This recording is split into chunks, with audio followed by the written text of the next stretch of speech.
Cerita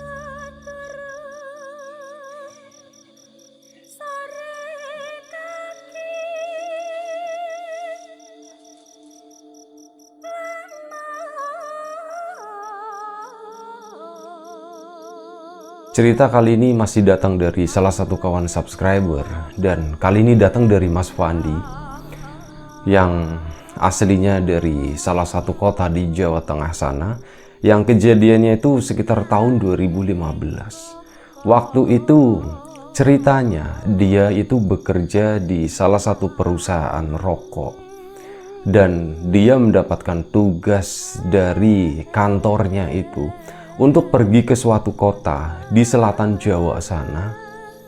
Dan ya mau nggak mau dia itu harus berada di sana kurang lebih untuk waktu sekitar 2 bulan. Oleh karena itu Mas Fandi itu mulai nyari-nyari tempat gitu ya. Ini singkat cerita aja, begitu dia sampai di kota tujuan, dia tuh langsung nyari-nyari tempat kayak kontrakan seperti itu. Kontrakan yang bisa bulanan yang jelas, dan harganya itu nggak perlu mahal lah, karena budgetnya itu juga nggak terlalu banyak juga untuk itu. Dan sebelum kita lebih jauh ke dalam cerita, seperti biasa gue pengen ngucapin banyak-banyak terima kasih buat kawan-kawan subscriber semuanya. Terima kasih buat kawan-kawan yang udah kasih support, udah kasih dukungan. Terima kasih juga buat kawan-kawan yang udah ngasih like, udah nge-share ke yang lainnya. Nggak lupa juga terima kasih banyak buat kawan-kawan yang udah ninggalin komentar. Terima kasih banyak semuanya. Terima kasih juga buat kawan-kawan yang udah join atau gabung di membershipnya Lapak Horor.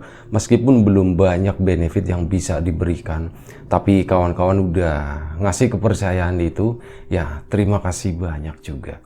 Nah, balik lagi ke Mas Afandi tadi. Singkat cerita, tinggallah dia di sana dengan hanya berbekal atau ngebawa barang yang gak terlalu banyak juga. Hanya ada 2 tas yang dibawa. Satu tas itu tas gendong adalah berisi pakaian dia, keperluan dia sehari-hari, sama ada 1 tas jinjing, ada laptop dan beberapa berkas dari perusahaan. Singkat cerita, Mas Afandi mulai tinggal di sana. Jadi dia itu tinggal di sebuah rumah, di mana di rumah itu tuh ada 6 kamar. Yang menarik tuh begini, di antara 6 kamar itu yang terisi baru 3 kamar, dan yang 2 kamar yang lainnya yang udah terisi itu Mas Afandi itu dari awal belum pernah ketemu sama orangnya. Sampai beberapa hari, kurang lebih sekitar 2 atau 3 hari di sana, barulah Mas Fandi itu ketemu dengan salah satu penghuni yang ada di situ. Satunya lagi belum ada. Nah, kontrakan tadi letaknya juga cukup menarik ya. Jadi lokasinya itu berada memang deket sama jalan raya, memang deket. Cuman masalahnya adalah kontrakan itu kayak dibangun di tengah-tengah sawah, dimana kanan kirinya itu nggak ada tetangga. Kalaupun ada tetangga itu berapa puluh meter gitu ya, kanan kirinya. Di depan itu juga sawah semuanya. Makanya di situ, wah ini sebenarnya Mas Fandi itu agak ragu waktu itu, tapi mau gimana lagi ya gitu ya. Udahlah ini aja, ini yang toh yang paling murah gitu kan. Meskipun Mas Fandi di awal-awal itu nggak ngeh gitu. Dia tuh nggak ngeh, jadi udah main ambil-ambil aja. Tapi setelah tinggal di sana, kurang lebih sekitar 1 minggu, Mas Fandi tuh baru ngeh. Setelah tinggal kan biasanya kayak gitu, ada waktu luang, Mas Fandi tuh keliling-keliling dulu, nengokin sekitar lokasi di kontrakan itu. Dan ternyata kurang lebih ya deket banget lah, kurang lebih sekitar 4 atau 5 meter di belakang kontrakan tadi itu adalah kuburan. Ada kuburan kecil yang hanya berisi beberapa makam aja, kurang dari 10 makam di sana. Dan makamnya itu cenderung makam, menurut Mas Fandi itu makam-makam tua, dilihat dari nisannya yang gede-gede gitu. Beda dengan makam-makam yang sekarang, itu tuh nisan-nisan batu. Dan kondisi makam tadi juga nggak terlalu terawat, karena di samping-sampingnya itu ketutup ilalang. Cuman memang di makamnya itu agak sedikit bersih, karena itu tadi ya mungkin ada pohon besar di sana yang Mas Fandi juga nggak tahu itu pohon apa. matahari nggak bisa masuk, jadi rumput pun akhirnya terbatas pertumbuhannya. Nah, Mas Fandi di situ kaget, loh ada makam ini, wah menarik nih, ini jadi bahan obrolan nih nanti sama itu si Herman, anggap aja seperti itu ya. Salah satu partner kosan kontrakan itu, salah satu penghuninya kosan kali ya nyebutnya ya. Kosan itu adalah Herman tadi yang baru dikenal meskipun belum ngobrol banyak. Mas Fandi pun pulang. Memang Herman itu cenderung sibuk di pagi hari, nanti dia tuh baru pulang itu menjelang malam, sekitar jam 5 sore atau bahkan udah malam dia itu baru pulang. Sementara penghuni satunya itu Mas Fandi belum pernah ketemu sama sekali. Udah Mas Fandi pun mulai menyesuaikan di kosan tadi. Ada 6 kamar di sana, di mana sebelah kanan sini itu deretan yang terisi, sementara di kamar depan itu semuanya kosong.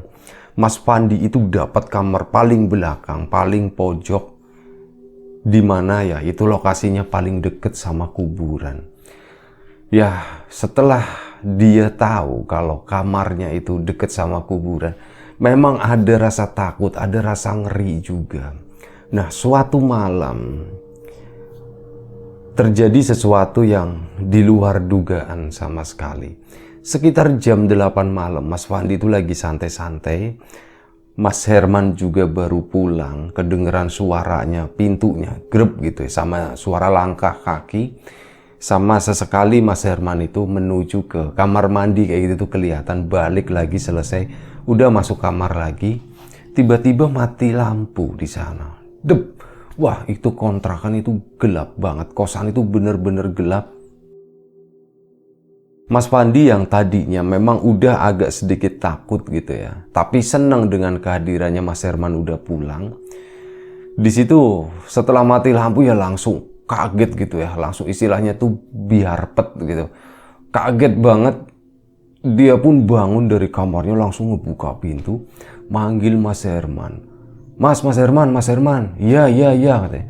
Kenapa katanya. Mas Herman itu keluar sambil bawa lilin begini. Kau yang duwe lilin ora, kata Mas Herman ke Mas Fandi ya. Enggak, oh no Mas, enggak duwe Mas. Ya wes dikasih, oh aku enggak punya Mas, terus dikasih lilin sama Mas Herman. Koreknya ada enggak? Korek ada Mas, ya udah akhirnya di sana dinyalain cetrek. Udah sih, Mas Fandi itu cuman pakai cahaya lilin itu doang. Nah, Mas Herman balik lagi tuh, mereka tuh nggak ngobrol banyak. Mas Fandi juga tahu kayaknya Mas Herman tuh capek. Mas Herman pun kembali masuk ke dalam. Mas Fandi balik lagi ke kamarnya. Pintunya tuh dibuka karena memang waktu itu katanya hawanya tuh gerah banget. Gak mungkin kayaknya kalau harus ngebuka jendela yang ke arah sana ya, ke arah sawah sama ke belakangnya itu ke kuburan, kayaknya nggak mungkin. Udahlah, aku buka pintu aja pakai lilin begini. Nah, di situ Mas Herman gak lama setelah itu keluar lagi, dan dia Mas Herman itu naruh satu lilin di tengah kosan. Setelah kurang lebih 15 menit lampunya nggak nyala-nyala, gelap banget. Mungkin Mas Herman itu mikirnya, wah ini kasihan juga nanti kalau yang baru masuk nggak ngelihat jalan gitu kan. Akhirnya di situ di tengah ruangan itu yang memang cukup luas di sana, ditempelin di lantai, ya udah nyala. Nah, di situ Mas Fandi juga wah agak sedikit tenang gitu ya. Maksudnya yang tadinya gelap banget ngelihat ke ruang tengah itu setelah dikasih lilin agak mendingan kelihatan. Mas Fandi pun tiduran di lantai sambil mainin HP-nya waktu itu. Dimainin gitu kan, sambil sesekali nyalain senter gitu ya untuk nyari sesuatu, itu pakainya senter. Lilinnya udah tetap berada di sana. Sampai akhirnya Mas Fandi itu ngedenger pintu kamar di depan kosan itu kan semuanya kosong ya, 3 kamar. Tapi Mas Fandi itu ngedenger ada satu pintu di sana, di antara 3 deretan yang kosong itu ngebuka. Cekrek gitu. Loh, Mas Fandi kan langsung nengok, oh siapa lagi nih? Mas Herman bukan gitu. Oh bukan, suaranya bukan dari kamarnya Mas Herman, ini suaranya ini kayaknya dari 3 pintu di depan ini gitu.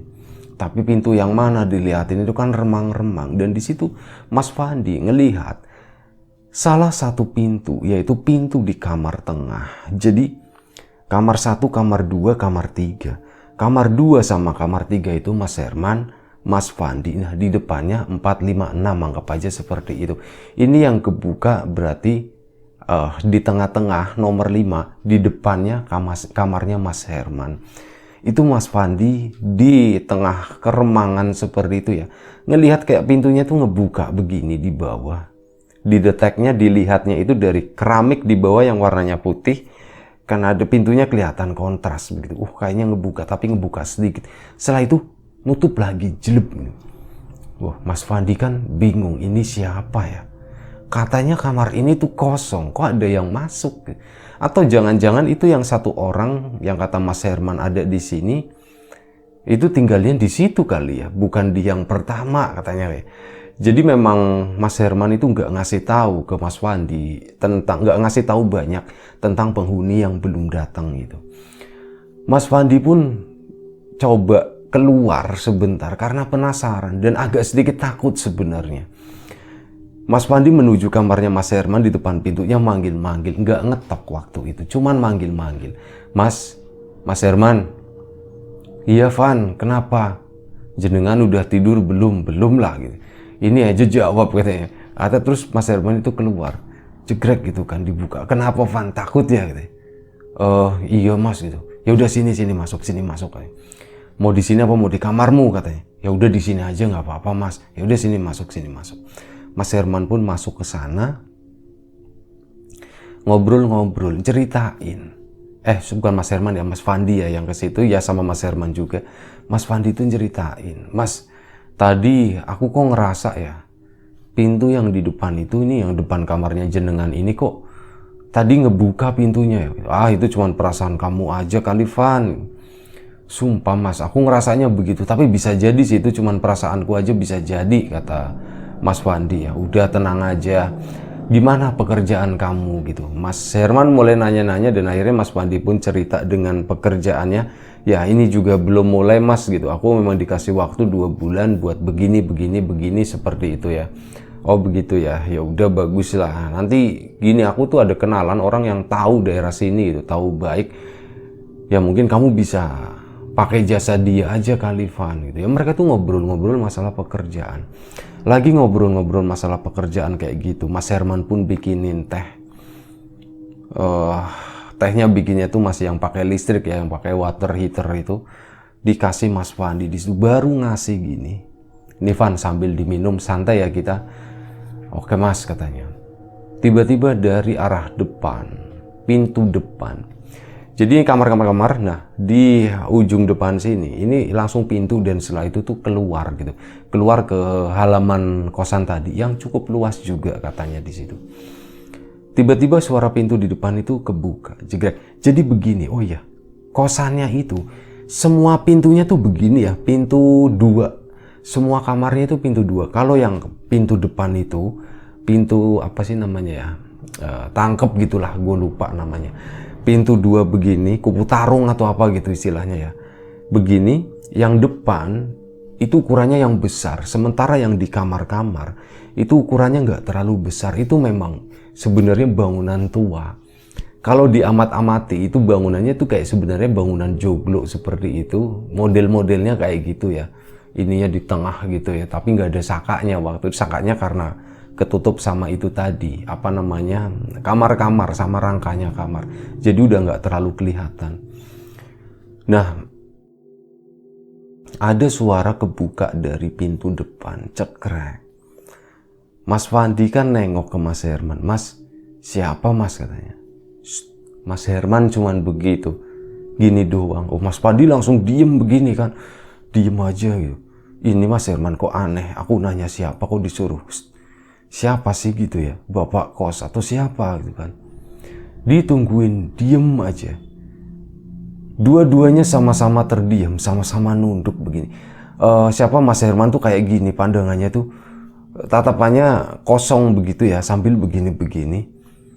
Kayak berharap seolah-olah cepat selesai seperti itu yang ditangkap Mas Fandi seperti. Sementara Mas Fandinya tuh ya cuman ngeliatin teh yang ada di depannya di situ sambil bengong sambil pasang telinga. Itu tuh siapa? Nah dari situ kedengeran ada suara sek sek sek sek sek sek sek kayak gitu. Pelan banget. Kayak suaranya kain, suara kain apa ya? Kalau orang perempuan pakai kain jarik, terus dia jalan itu kan ada suaranya sek sek sek sek sek sek.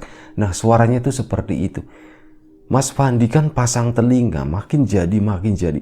Mas Fandi tuh mau begini, sama Mas Herman tuh dibeginiin. Seolah-olah jangan nengok gitu ya, jangan nengok. Dibalikin lagi suruh liatin teh aja. Mas Fandi dia juga masih begini gitu. Sak sak sak sak sak sak makin deket makin deket makin. Itu kan kamar kedua gitu kan. Jadi ada jarak dari pintu paling depan itu. Suara itu jalan masuk ke dalam ke sana. Lagi-lagi Mas Fandi tuh rasanya pengen banget nengok ke arah pintu itu gitu. Ke arah luarnya kamarnya Mas Herman di mana suara itu berasal. Kedua kalinya Mas Herman tuh giniin lagi. Cuman ngasih kode begini. Jangan nengok Van. Katanya seperti itu. Ya Mas Fandi pun dengan sangat terpaksa sebenarnya. Karena suara itu seolah-olah manggil, nengok gitu. Lihat nih aku mau lewat, seolah-olah seperti itu ya. Tapi Mas Hermannya itu nggak boleh nengok. Ya udah, untuk sementara waktu aku diemin aja deh begini. Aku diemin aja, aku nggak mau nengok keluar katanya. Dan suara itu tuh ngelewatin kamarnya Mas Herman akhirnya. Sak sak sak sak sak sak sak sak sak jalan ke sana. Dari sudut matanya Mas Fandi, dia menangkap ada satu bayangan di tengah. Begini jadi, kan di tengah itu ada lampu ya, ada lampu lilin yang ditaruh sama Mas Herman. Kalau ada orang lewat, kan berarti ngelewatin cahaya lilin. Nah itu kan kelihatan ada set gitu. Ini kelihatan dari sini, ada yang lewat gitu. Tapi Mas Herman itu, Mas Fandi itu masih diem. Sampai akhirnya si sesuatu yang lewat tadi itu ke belakang ke sana. Mas Fandi kiranya udah tenang. Di situ baru nanya, Mas, iku sinten Mas gitu. Mas itu siapa Mas? Mas Herman cuman begitu. Nggak usah dibahas sekarang katanya. Wah emang kenapa Mas? Ya udah nggak usah dibahas sekarang. Kalau gue tak suruh keluar ya, suruh pulang nih katanya ke kamarnya. Wah jangan Mas, masa di saat-saat begini, di saat serem kayak gini aku disuruh balik ke kamar Mas. Ya udah makanya gitu. Jadi Mas Herman itu kurang lebih sekitar 5 tahun lebih tua dari Mas Fandi. Dan orangnya tuh kayak gitu, boleh dibilang katanya kayak ngemong dan suka ngeledekin gitu ya. Nanti tak suruh balik kamu ke kamarnya gitu. Enggak Mas, ya udah tenang aja, kamu tidur di sini malam ini gitu. Kamu pasti takut kan? Iya Mas, aku takut banget Mas. Itu yang tadi siapa ya Mas? Dibilangin jangan nanya gitu. Udah nanti aja. Akhirnya Mas Fandi pun ya dengan banyak pertanyaan di kepalanya gitu ya. Dia itu dipaksa tidur akhirnya. Udah Van, kita tidur Van. Besok aktivitas lagi. Kebetulan Mas Herman itu memang ada 2 kasur di sana. Itu memang kayak misal ada temennya mampir ke situ, jadi nggak repot-repot gitu kan. Akhirnya udah Van nih, satu-satu kamu di sana, aku di sini gitu ya. Oh iya Mas, ya Mas. Akhirnya Mas Fandi pun tidur di kamarnya Mas Herman. Sampai pagi mereka pun bangun. Saat bangun, Mas Fandi itu bangun duluan ya. Habis subuh lah, kurang lebih sekitar jam 5:30 Mas Fandi bangun. Terus dia langsung balik menuju kamarnya. Mas Herman itu kayaknya masih tidur. Udah bangun tapi masih usak-usak di kasur. Mas Fandi itu balik lagi ke kamarnya ke sana. Wah lilinnya udah habis gitu, lupa gitu, nggak dimatiin semalam, untung nggak kebakaran atau apa katanya seperti itu. Ya udah diberes-beresin, Mas Fandi pun mandi segala macam. Setelah selesai mandi, Mas Fandi udah siap semua. Di situ Mas Herman itu baru keluar kamar. Wah Van udah rapi katanya. Iya Mas udah rapi. Mas yang semalam siapa Mas gitu? Oh itu, kata Mas Herman. Kamu pengen tahu katanya. Iya. Nanti aja deh katanya, nanti malam. Lah semalam katanya jangan malam-malam Mas. Ya sekarang kan kamu mau berangkat, ini saya juga mau mandi, mau beres-beres. Nanti malam aja ya Van, nanti malam kita begadang lagi gitu, kita ngeteh lagi kata Mas Herman. Oh ya wis Mas. Akhirnya Mas Fandi pun hari itu keluar kerja, Mas Herman dengan aktivitasnya ya gitu melanjutkan. Singkat cerita, Hari pun udah mulai sore dan Mas Fandi udah pulang ke kosan. Sementara Mas Herman itu belum pulang. Mas Herman memang biasanya agak sorean sedikit gitu ya. Kurang lebih jedanya itu sekitar setengah jam setelah Mas Fandi. Mas Fandi udah berberes, udah rapi, udah mandi segala macam.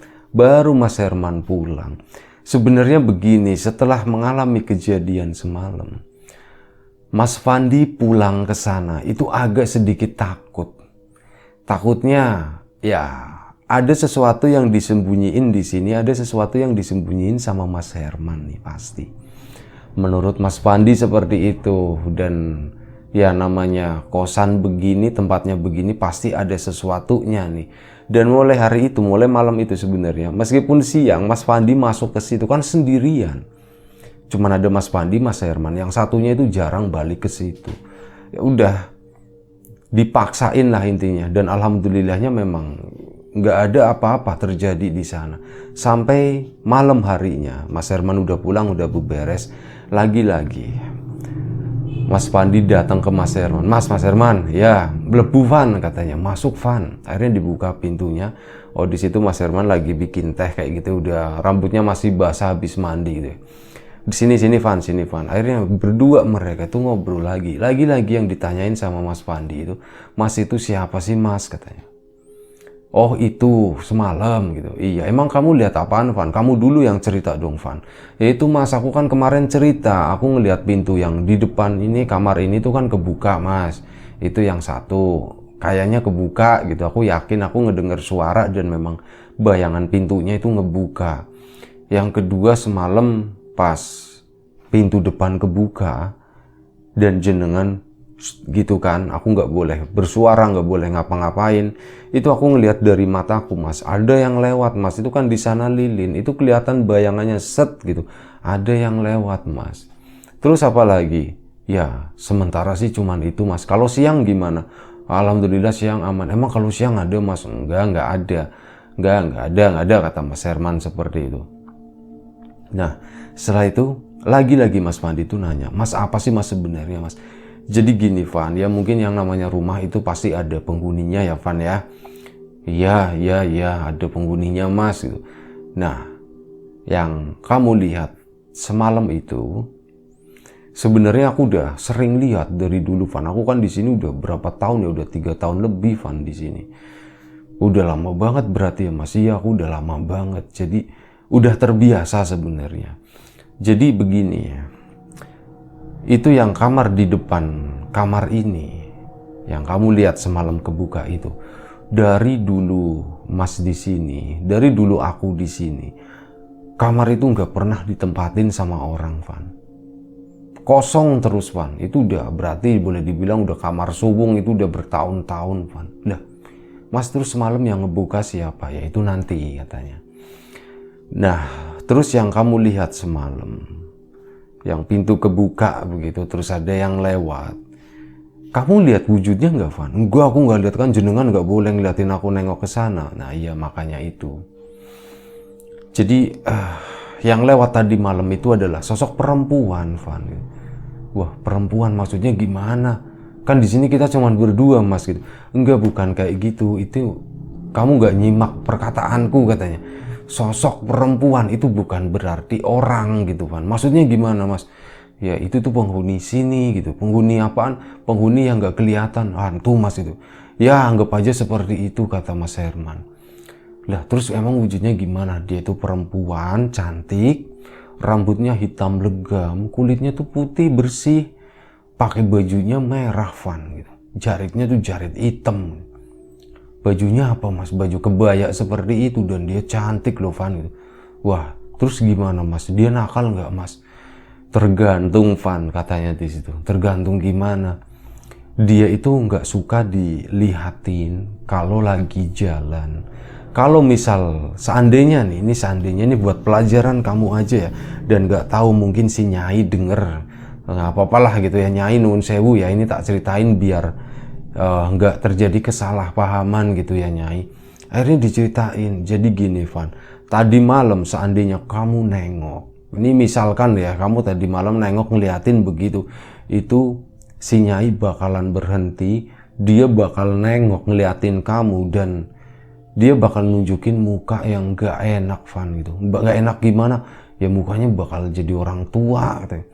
Astagfirullahaladzim, wah kok serem banget mas gitu. Iya makanya itu kan tadi malam kamu mau nengok aku beginiin, kamu mau nengok aku beginiin. Makanya jangan nengok gitu. Pokoknya kalau beginilah, kita kan anggap aja tinggal berdua. Ini si siapa Susilo yang tinggal di kamar sebelah ini, dia udah jarang balik ke sini. Nanti baliknya bisa 2 minggu, 3 minggu sekali dibalik. Setelah itu dia juga akan pergi lagi sebentar. Jadi kalau dari depan, pintu kan udah dikunci kan? Iya udah dikunci mas. Udah dikunci dan pintunya ada yang bisa ngebuka. Ya udah anggap aja itu si Nyai. Biarin aja, kamu jangan pernah nengok ngeliatin. Kalau ngeliatin, kamu bakal ya itu tadi ngalamin hal yang seperti itu gitu. Oh ya wis jenje mas. Terus jadi gimana Van? Malam ini kamu mau tidur di mana? Mas nuwun sewu mas gitu. Aku mau tidurnya di sini aja boleh nggak mas? Aku baru ngedenger cerita-cerita begini, aku takut tidur di kamarku sendirian. Ya wis nggak apa-apa gitu, aku juga seneng. Ono koncone katanya, ada temennya aku juga seneng, kata Mas Herman. Udah akhirnya malam itu mereka tidur di sana. Dan mereka tidur agak sore ya, sekitar jam 10 malam mungkin karena capek. Sekitar jam 12, waktu itu malam itu nggak mati lampu. Jam 12 malam Mas Fandi itu tiba-tiba kebangun dan gak bisa tidur lagi, entah kenapa gitu ya. Kebangun begini, kelap kelip. Kok aku angel turune gitu ya, kok aku susah tidurnya ya. Tiba-tiba Mas Fandi itu ngedenger ada suara pintu dibuka lagi. Kali ini dibuka, yang pertama pintu yang besar, yang di depan itu dibuka ceklek gitu. Wah, dalam hatinya Mas Fandi, Nyai balik nih, Nyai masuk nih. Udah aku mau posisinya pindah posisi, dia tuh belok gitu ya. Miring tidurnya jadinya ngadep ke arahnya Mas Herman. Setelah itu kedenger ada suara pintu lagi kebuka. Kali ini pintu yang kebuka adalah pintu yang di depannya kamarnya Mas Herman itu. Cekrek gitu. Loh, pintunya kebuka lagi yang itu. Apa mungkin Nyai itu datang dari luar terus tinggalnya di kamar depannya Mas Herman ini ya? Ah udahlah bodo amat gitu kan. Udah aku mau tidur lagi, aku mau coba tidur lagi. Mau coba tidur tapi pikirannya masih jalan, itu kan jadinya susah tidurnya. Nah di sela-sela penantian tidur itu, di sela-sela nyari ngantuk itu tadi, tiba-tiba Mas Afandi tuh ngelihat Mas Herman itu bergerak. Dia bergerak begitu dan dia bangun, selimutnya diginiin ya, disingkirin. Mas Herman berdiri terus keluar kamar ke sana. Pikirnya Mas Fandi, oh Mas Herman mungkin mau ke kamar mandi, mau ke toilet kali ya. Aduh aku sendirian lagi di sini gitu. Ada ketakutan lagi seperti itu. Dan ditungguin lama banget. Ada mungkin sekitar 15 menit. Kok Mas Herman belum pulang-pulang? Kemana dia gitu? Mas Fandi tuh mulai bertanya-tanya. Mas Fandi pun akhirnya bangun duduk begini ya. Kok lama banget ya? Ini udah 20 menit loh. Ini udah 20 menit kok. Lama katanya. Kok nggak balik-balik? Akhirnya kurang lebih di menit sekitar 25 menit kemudian, hampir setengah 1 malam, Mas Fandi pun bangun. Aku mau nyariin Mas Herman. Dibuka bismillah gitu ya, keluar pintu cekrek, dia keluar tengok kok sepi banget, kamar di depan itu juga nutup, pintu yang di depan itu juga kondisinya tuh masih ngunci, masih nutup maksudnya tuh begitu. Mas Fandi pun keluar menuju ke arah kamar mandi di bagian belakang situ. Dicariin, Mas Herman, nggak ada suara sama sekali di situ. Lah ini Mas Herman kemana ya? Di situ kan ada 2 kamar mandi, ada ada 1 khusus kamar mandi, ada 2 yang ada toiletnya begitu. Dicariin ketiga ruangannya ke sana, nggak ada siapa-siapa di situ. Wah, si Mas Fandi kan bingung, ini Mas Herman kemana ya? Dia sambil nengokin kamar dia gitu, jegrek. Oh udah kamarku aman, tutup lagi. Mas Herman gitu, dicariin Mas Herman. Jenengan di mana Mas gitu kan. Gak ada sautan sama sekali. Bener-bener hening malam itu. Mas Pandi tuh ngecek pintu depan. Loh, pintu depannya masih ngunci. Kemana dia ya? Nah, Mas Pandi tuh mondar-mandir di situ ya. Di semua ruangan yang ada di situ. Kan ruangannya ya juga nggak banyak gitu. Cuman ada gudang kecil di situ, yaitu yang tadi sebelumnya kamar mandi. Terus dia ngecek yang pintu depan. Nah, setelah itu dia mau balik lagi ke kamarnya Mas Herman. Setelah balik ke kamarnya Mas Herman, Mas Pandi tuh kaget gitu. Astagfirullahaladzim gitu. Mas, kok udah nyampe sini gitu. Ya, mau nyampe sini gimana? Van gitu. Mas, bangun dulu deh, bangun dulu gitu. Sumpah tadi tuh jenengan jalan ke sana. Tak cariin, gak mungkin gak ketemu Mas. Harusnya Mas, kalau jenengan pulang ke sini, balik lagi ke kamar, gak mungkin rasanya kalau gak ketemu, kalau gak papasan di tengah jalan tadi. Orang ruangannya cuman segini doang, akunya ke kamar mandi ke sini, masa iya gak ketemu gitu kan. Gimana ceritanya sih Mas, kok jenengan udah nyampe sini? Gimana ceritanya apa? Orang aku gak kemana-mana kok, kata Mas Herman. Orang dari tadi aku tidur gitu. Oh ya udah Van, gak usah dibahas gitu. Jangan bahas kayak gini malam-malam, udah tidur. Akhirnya Mas Pandi pun nurut di sana. Kelap kelip, baru sekitar jam 2 pagi Mas Pandi itu tidur. Ini singkat cerita aja karena durasi juga. Udah, keesokan harinya beraktivitas seperti biasa. Kali ini balik malam lagi. Malam harinya kejadiannya itu serupa lagi-lagi sekitar jam 12 malam. Mas Pandi itu sebenarnya udah nungguin. Mau tak tungguin ya, aku penasaran soalnya. Jam 12 malam pintu depan itu kebuka, jegrek. Setelah itu pintu di depan kamarnya Mas Herman itu pun kebuka. Mikirnya Mas Pandi, oh Nyai balik masuk ke sana. Gak lama setelah itu sesuai tebakan, Mas Herman itu kebangun lagi. Dia bangun begini, ini selimutnya duduk, terus setelah itu berdiri buka pintu. Nah di situ Mas Pandi itu baru ngamatin kali ini. Mas Pandi pun ikut bangun pelan-pelan ngamatin. Ternyata Mas Herman itu masuk ke kamar yang ada di depannya itu, masuk ke sana. Dan yang bikin bergidiknya Mas Pandi, Mas Herman di sana itu, Mas Pandi nggak ngelihat sepenuhnya. Tapi begitu Mas Herman berada di depan pintunya, pintu itu kebuka dan ada satu tangan yang megang begini. Tangan itu tangan perempuan, tangannya halus gitu ya. Dan sesuai dengan apa yang Mas Herman sebutin, kebaya lengan panjang, warnanya merah, dipegang begini dan Mas Herman itu dibawa masuk ke kamar itu. Setelah itu, ya Mas Pandi di situ kan cuman harap-harap cemas gitu ya, nungguin gitu. Mas Herman cepet selesai. Udahlah aku mau di sini aja, aku nggak mau kemana-mana, pintunya aku buka aja gitu. Dan setelah itu nggak lama setelah itu, beberapa menit kemudian, mungkin sekitar 15 menit, Mas Herman itu tahu-tahu udah balik lagi ke situ. Nah di sana Mas Pandi sengaja nggak ngebangunin Mas Herman, biarin aja deh, aku cerna dulu aja apa yang sebenarnya aku alami malam ini. Berarti semalam aku ke belakang sana itu memang gak papasan, ya wajar. Karena apa? Karena pas aku di kamar mandi, si Mas Herman itu jangan-jangan keluar dari kamarnya Nyai itu, dia balik ke sini ya, jadi gak mungkin ketemu. Oh iya, masuk akal. Jadi di situ kuncinya. Ada sesuatu yang terjadi di sini, ada sesuatu nggak tahu, mungkin disembunyikan sama Mas Herman atau Mas Herman nggak ngerti sama sekali gitu ya. Dan ini udah beberapa kali aku ngalamin. Ya udah, aku mau istirahat. Besok mau aku tanyain, mau aku ceritain ke Mas Herman semuanya. Esok paginya, kebetulan waktu itu hari Sabtu. Waktu itu hari Sabtu. Mereka harus beraktivitas ya. Mas Pandi itu cuman bilang, Mas Herman, jenengan hari Sabtu itu pulang cepet atau enggak? Oh iya bener, aku hari Sabtu pulang cepet. Kamu kok tahu sih? Mas, aku mau ngomong sesuatu Mas. Sesuatu yang penting banget ini Mas. Wah, kayak apa aja gitu, mau ngomong tinggal ngomong aja, kata Mas Herman itu.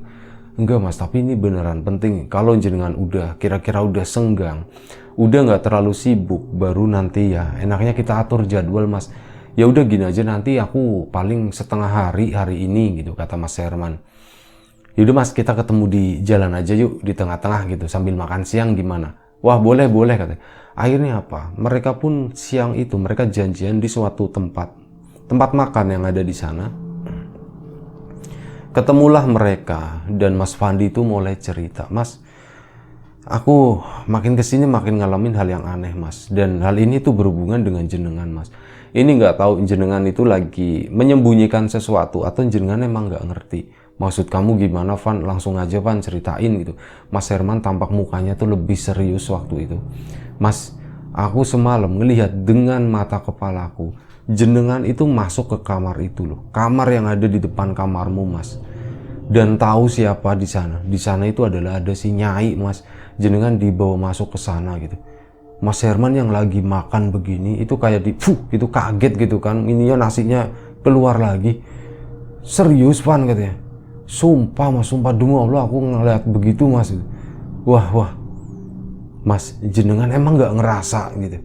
Enggak Van, sumpah aku nggak ngerasa Van, aku ngerasanya tidur udah gitu aja, aku nggak ngerasa aku bangun, aku ngapa-ngapain. Beneran Mas itu? Iya beneran, tapi memang kayak gitu Van. Jujur ya, aku di tidur itu ya mimpi Van gitu. Mimpi apaan? Ya mimpi dewasa lah begitu, sama Nyai gitu. Iya, oh pantesan jenengan bilang Nyai itu cantik begitu ya. Iya ya, Emang pernah ketemu langsung gak Mas? Enggak pernah. Cuman sesekali doang sih gitu. Itu yang pas pertama-tama. Kenapa aku bilang kalau aku ngeliatin nanti dia berubah jadi sosok yang tua, yaitu karena itu tadi Van. Aku gak sengaja. Aku baru dari kamar mandi, itu si Nyai itu masuk dari itu ya pintu depan situ. Terus aku liatin begini, ini siapa sih? Tiba-tiba si Nyai itu gerak cepet banget, gitu. Tepat di depan muka aku, ngeliatin mukanya, opo kowe kayak gitu. Ya aku langsung pingsan waktu itu, dan memang di kosan gak ada siapa-siapa. Aku sendirian, pingsan sendiri, bangun sendiri. Nah semenjak hari itu tuh aku udah gak berani ngeliatin itu si Nyai. Jadi aku ketemunya ya cuman di mimpi aja Van. Wah mimpinya gimana Mas? Ya gak usah diceritain lah, pokoknya yang begitu-begitu gitu. Gini Mas, aku tahu Mas, jenengan itu ngerasanya itu mimpi, padahal itu bukan mimpi Mas. Jenengan itu dibawa masuk ke kamar sana. Setelah selesai ya udah jenengan balik lagi ke sini, tahu-tahu tidur gitu. Ini kamu beneran Van? Sumpah Mas, aku nggak bohong Mas lah. Terus enaknya gimana ya Van ya? Ini kalau kayak gini terus juga takutnya nggak baik ya Van ya. Nah itu tadi Mas, makanya coba deh cari-cari siapa, kayak cari temen, cari orang pinter gitu atau siapa gitu. Ya udah nanti aku cari deh, kata Mas Herman seperti itu. Dan akhirnya tuh begini, udah mereka selesai, gak ada solusi sama sekali sebenarnya, masih ngegantung. Mereka pun pulang seperti biasa. Dan entah kenapa Mas Fandi setelah tahu hal itu bawaannya tuh lebih tenang gitu ya. Akhirnya apa, Mas Fandi pun coba tidur di kamarnya sendiri.